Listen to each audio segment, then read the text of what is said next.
Alright, I just finished getting ready. Gonna go to around T Central and I have to buy a hair clip because I forgot mine at home.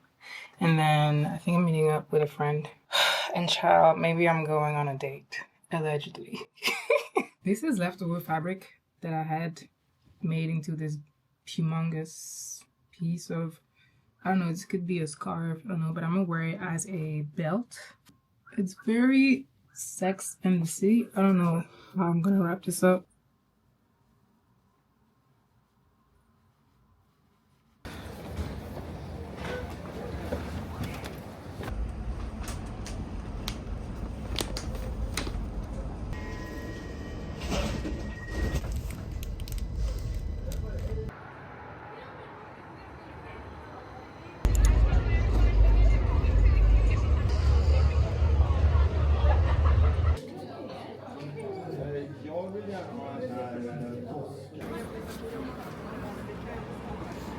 How old is she? She's 7 months in like next week or something. But yeah. She's kind of calm, like she's not barking at all. No, she doesn't bark. Now I also just woke her up for me. Oh, girl. What? Because I know that you told me, you were like, is this for me? Yeah. Those are just treats from Abidjan. So I flew all the way. Where are you living at the moment? Girl, please. That's the issue. Like I feel like I need to settle somewhere because I'm all over the place. My apartment in Paris, I'm subletting my apartment. Yeah.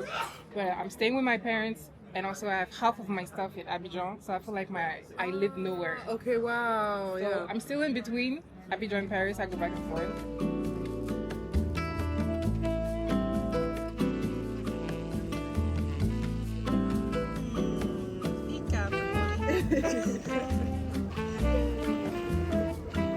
That was nice, right?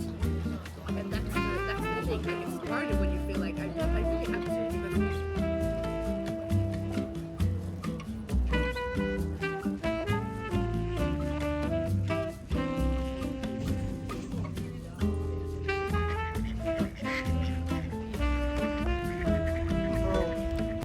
Ducks just crossing the road casually.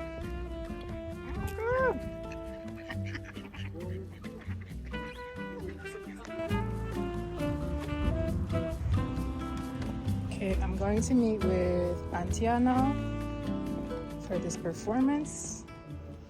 Flesh. I see dignity, audacity, and grace.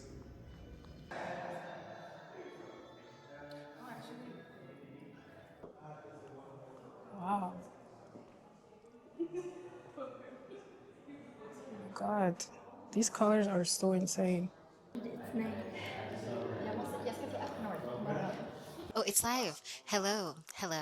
We are here at Liljevals in Stockholm at the When We See Us exhibition. There's a longer title, which I forget. This is a 5-story exhibition that is open every single day. And it's an incredible exhibition. It's been here for a few months. And I believe that it's going to stay up until like August or something like that, even longer. And it's activated every single month through different things. So we just saw Freddie Hundekindo, who is an incredible dancer and artist. Other wonderful Black people, Afro-Swedes, who come here and activate this space. It's usually through storytelling of some kind. It embodies Blackness in such a divine and spiritual way.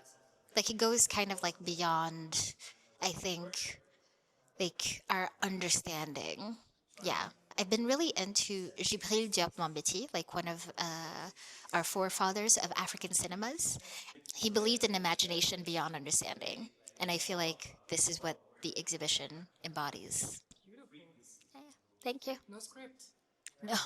Straight off the dome. It's one of my favorites. Thank you for inviting me. Thank you. Thank you for coming, honestly.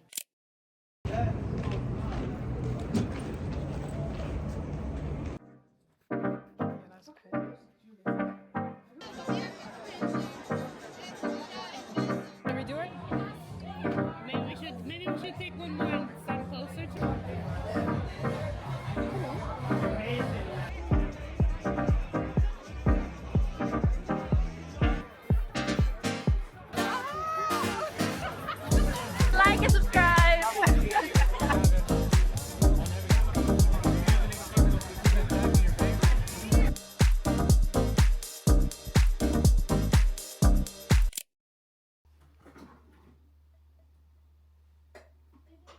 he didn't write anything to congratulate. You know what? Now that I am entering my 30s, I'm realizing that a lot of things that I used to do and used to work for me no longer work.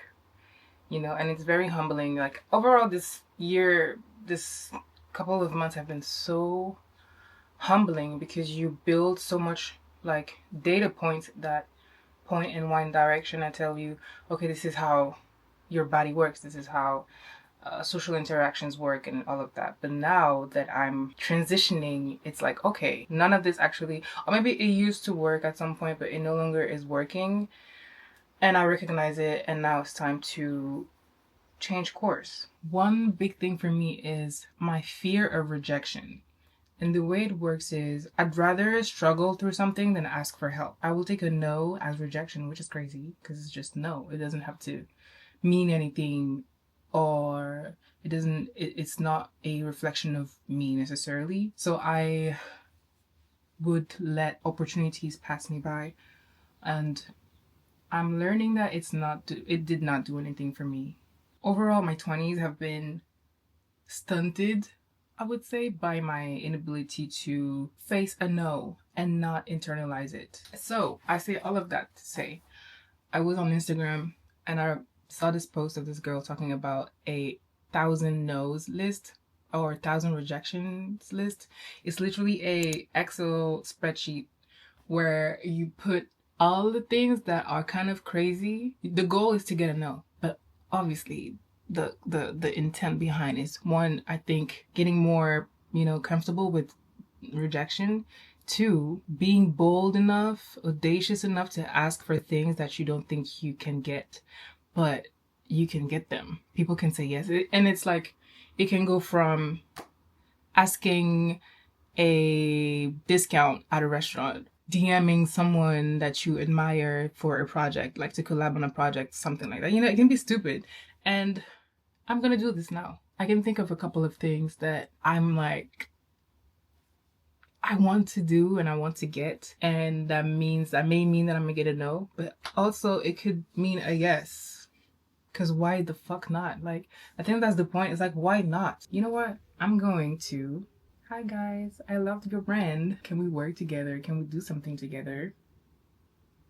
Like, I don't know. I don't have a script. I feel like it's gonna come off the dome. And the worst thing that can happen is they never see the DM, or they leave me on red, or they, you know what I mean? It's like, girl, I will never know. That's the thing about it. I will never know the real reason of why they did not follow through. The point is for me to exercise this muscle of putting it out of my system, out of my body, that I want something. And the point is not for them to say, yeah, I would love to do it. Well, actually, let me not say that, actually, because I'm trying to mind my tongue too. I'm trying to mind my thoughts and my tongue, because it's very powerful. You miss what they say. You miss 100% of the shots that you don't take, or something. That. Ja, man är lite i taget. Man är lite i taget. Snacka mamma.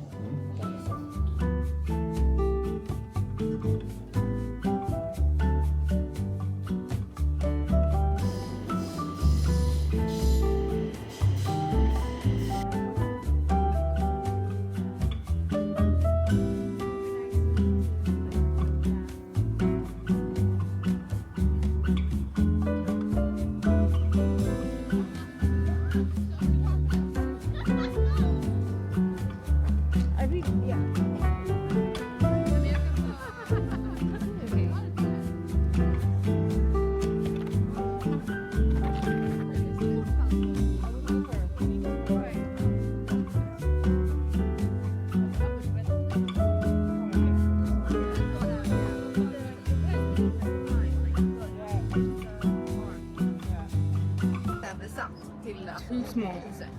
Men han vill inte stanna där. Och han tycker jag är dum i huvudet, för jag är så här, det finns en We're at the flea market in Hornstul, and I think what I'm gonna do, because the weather's so nice, I'm gonna grab a e-bike and just bike a little bit.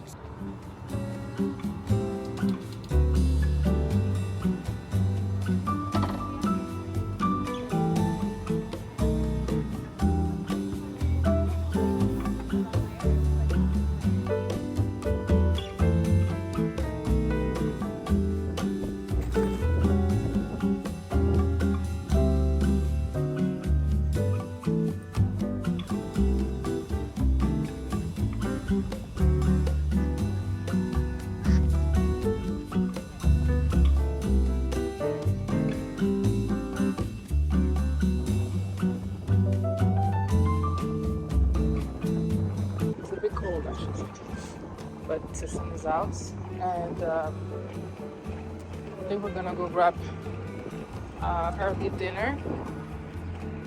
But yeah.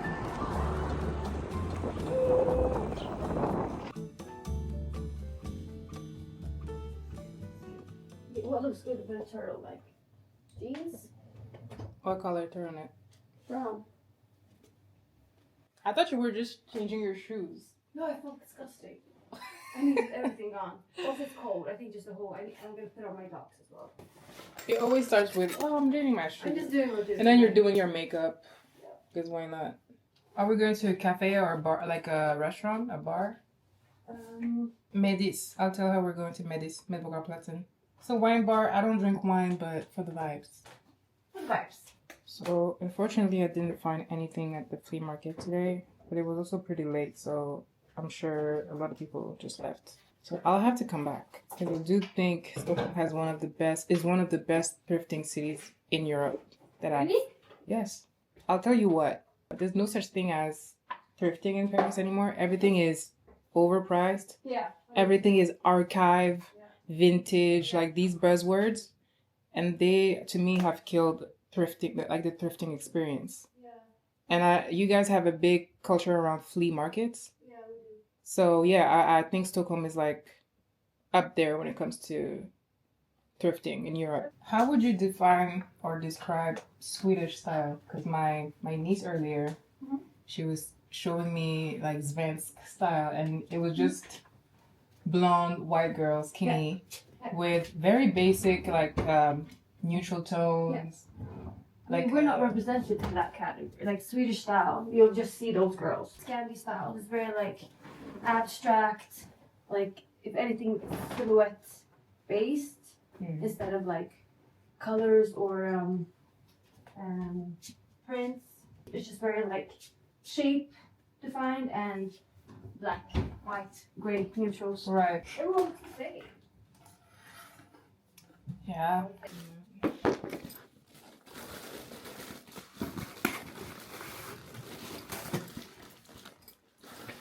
So fucking crazy. I don't play about my Vasa abroad. Sponsor me.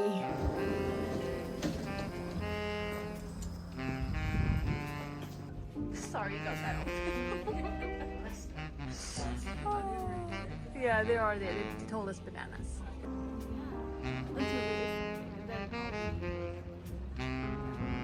Me too. I've only met that one guy. I'm gonna wait until he's done.